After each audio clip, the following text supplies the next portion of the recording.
कर्नाटकात इलेक्शन प्रचाराचे हाय वोल्ट नाटक पळोवपाक मेळ्ळे।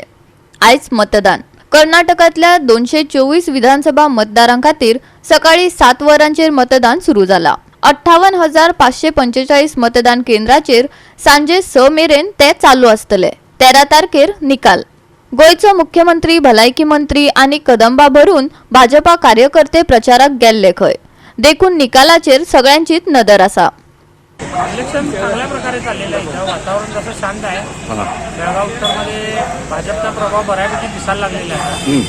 सकाळच्या वातावरणात गेलेला गोंधळ आता सर्वात संपलेला आहे आणि लोक आपापल्या परीने भाजपला मतदान करत आहेत। आणि काय गडबड बी काय आहे इथं? नाही आता सध्याला तरी सगळं वातावरण शांत आहे, चांगलं आहे।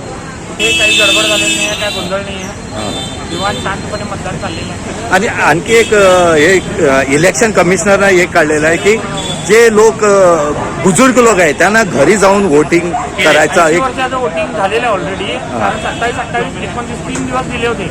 त्या 3 दिवसामध्ये 80 वर्षाच्या लोकांनी ज्यांनी अप्लाय केलं होतं त्या सर्वांच्या घरोघरी जाऊन मतदान केलेलं आहे। ही एक चांगली सेवा पडली त्यांना। चांगली सेवा सरकारने त्याच्यामध्ये आणि थोडे बदल करत 100% मतदानासाठी जो प्रयत्न करत आहे, बाहेर गेलेल्या लोकांनाही आणण्याचा प्रयत्न करायचा सरकारनं चालला तर तो आणि फार मोठा बदल होऊ शकतो 100% मतदानामध्ये। ओके, बाहेर लोक आहे त्यांना इथं येण्याच्या अगोदर तिथंच करू शकतो शकते किंवा सरकार त्या दिवसापुरती एक दिवस तर सुट्टी देऊन त्यांना फ्रीमध्ये आणायचं। कारण गव्हर्नमेंट ट्रान्सपोर्टेशन असते, ट्रान्सपोर्ट सर्व्हिस जर गव्हर्नमेंटनं फ्रीमध्ये दिली म्हणजे रात्रीपासून सकाळी येऊन परत संध्याकाळी त्याच गाडीनं ते वापस जाऊ शकतात।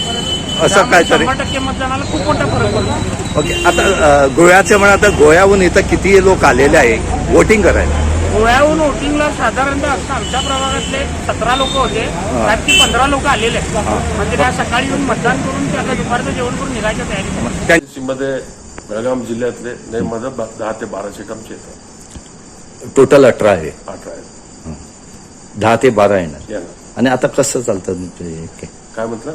आता कसं चालतं वोटिंग? आता बेळगाव जिल्ह्यात 25 ते 26% वोटिंग झालेलं आहे। आता 12 पर्यंत 30% माझ्या अंदाजे 30% वोटिंग झालेलं आहे आणि स्मूथ पण चालतं। आमच्यात ते काय भांडण गिंडण काय म्हणजे काही नाही आहे त्याचं। एकाकडे होतं थोडं काय आहे तर निग्लिजन्स आहे आमचं। ओके, किती उमेदवार इथं? बेळगावमध्ये 106 का 7 उमेदवार आहेत। 18 सीटला लढवले सगळ्या पार्टीचे आहे। काँग्रेस लढवले, बीजेपी लढवले, जेडीएस लढवले, इंडिपेंडेंट आहेत आणि ते एमईएसबी आहे। अजून 112 का 113 सीट लोक लढले आहेत। ओके, पण तुमच्या इथं 10 ते 12 सीट आहे ना? आमच्या बेळगावमध्ये 10 ते 12 सीट आहे।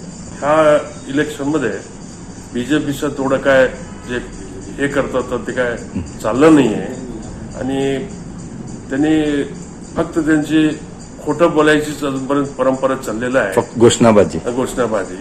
आणि कर्नाटकमध्ये लोक हुशार आहेत, सगळे शिकले लोक आहेत। हे काय गुजरात नाही आहे, हे कर्नाटक आहे आणि कर्नाटक मतदारही प्रबुद्ध आहेत वोटिंग करायला। हा माझं सगळ्या आज आतापर्यंत कमीत कमी 25% वोटिंग झाले 12 पर्यंत। माझ्या अंदाजाने संध्याकाळी 5 पर्यंत 6 पर्यंत मे बी अराउंड 60% वोटिंग 60-65 पर्यंत होईल। ते 65% आम्हाला 120 ते 125 सीट यायची 100% सिम्पल मेजॉरिटी होईल आणि कर्नाटकमध्ये काँग्रेस गव्हर्नमेंट 110% होणार। 30% वोटिंग चाललंय आता सध्या, चांगल्या प्रमाणे आहे, शांत रीतीने आहे बेळगावमध्ये। आणि कसं काय आहे इलेक्शनचं खास असं काय? खास काय नाही, सीमा प्रश्न असल्याबद्दल आणि भारतीय जनता पार्टी आणि काँग्रेस पार्टी दोनातच देव आहे, परस्पर स्पर्धा काही।